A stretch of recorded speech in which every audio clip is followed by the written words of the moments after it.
Syederalun viral pernikahan 3 saudara kembar di Demak, Jawa Tengah masih menjadi pembahasan yang hangat. Ketiga saudara kembar melangsungkan pernikahan bersamaan bak nikah massal. Mereka juga mengenakan busana pengantin yang sama persis. Momen pernikahan mereka mulai viral di media sosial setelah diunggah akun TikTok @pisces0825. Dalam video yang dibagikan terlihat momen ketika 3 wanita yang menjadi pengantin berjalan menuju lokasi acara pernikahan.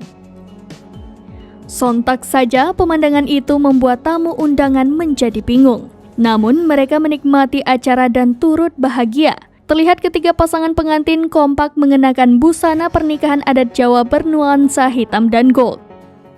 Meski resepsinya berbarengan, namun akun tersebut menjelaskan kalau ketiga pasangan pengantin menggelar ijab kabul secara terpisah atau tidak berbarengan.